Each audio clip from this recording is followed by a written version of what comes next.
चलो बाय, आज फैसला कर ही लेते हैं, अगर सन बेर और स्लॉथ बेर की टक्कर हो तो कौन जीतेगा।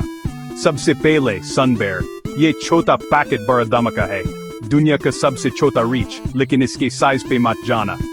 सन बेर जबरदस्त लड़ाक होते हैं, इनके जबड़े इतने मजबूत कि नारियल तक तोड़ देते हैं और पंजे छुरी जैसे तेज। इनके सीने पे वो खूल सा सुनहरी निशान होता है और इन्हें शहद बहुत पसंद है।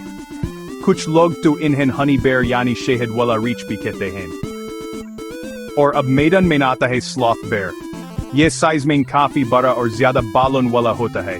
इसका कोट थोड़ा जंगली और बिखरा बिखरा सा और सीने पे सफेद भी बना होता है।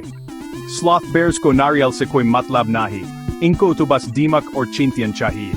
और इनके हाथ कीड़े मकोड़े अंदर खींचने के लिए एकदम परफेक्ट। और अगर खतरा महसूस हो तो ये पिछली टांगों पे खड़े होकर किसी मॉन्स्टर की तरह दहाड़ते हैं। तो क्या होगा अगर ये दोनों जंगल में आमने सामने आ गए।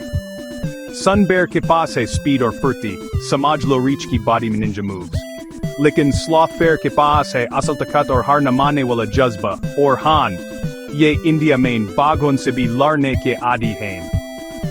लेकिन कहानी में एक ट्विस्ट है, ये दोनों रीच असल में अलग अलग जगहों पर रहते हैं। सन बेर्स आपको मिलेंगे साउथ ईस्ट एशिया के घने जंगलों में, जबकि स्लॉथ बेर्स इंडिया और श्रीलंका के जंगलों और घास के मैदानों में घूमते फिरते हैं। तो फिर जीतेगा कौन? सच पूछो तो कुछ भी हो सकता है।